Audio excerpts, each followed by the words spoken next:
গোৱালপাৰাৰ লক্ষীপুৰ উন্নয়ন খণ্ডৰ কাৰ্যালয়ত অনুষ্ঠিত হয় মই প্ৰগতি আঁচনি সন্দৰ্ভত বিশেষ এক সজাগতা সভা।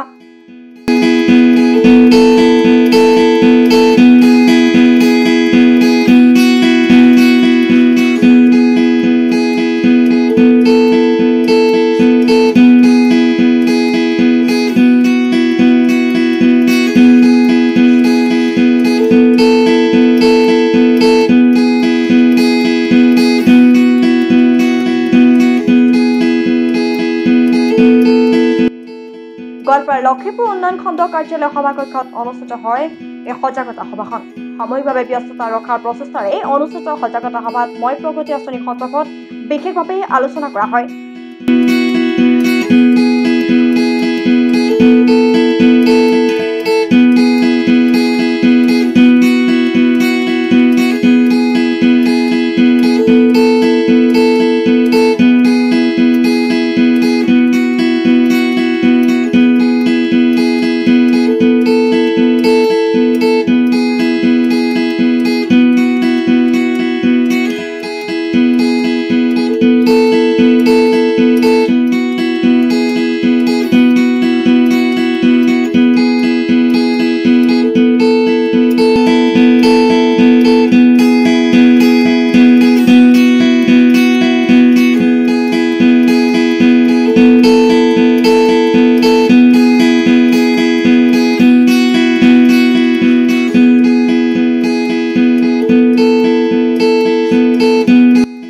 ফাউণ্ডেশ্যন আৰু ৰাষ্ট্ৰীয় গ্ৰামীণ বিকাশ নিধিৰ সহযোগত সম্পন্ন কৰি আছে মই প্ৰগতি আঁচনিৰ কাম কাজ।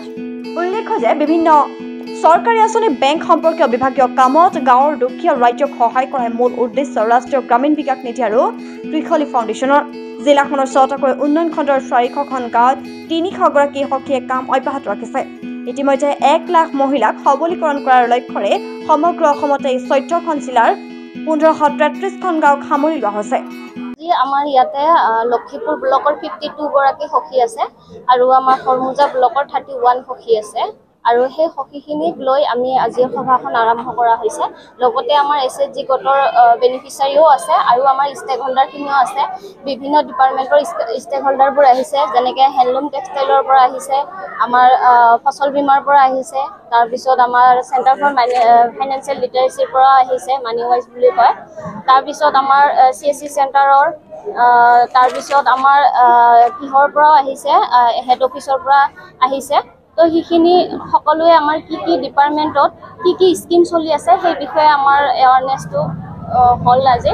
আৰু বিশেষকৈ আমি কেনেকৈ গাঁৱৰ মহিলাসকলক আমি এৱাৰ কৰিব পাৰোঁ বিভিন্ন স্কিমবোৰৰ ওপৰত সেইখিনিয়ে আছিলে। নিউজ এক্স সংবাদ 365।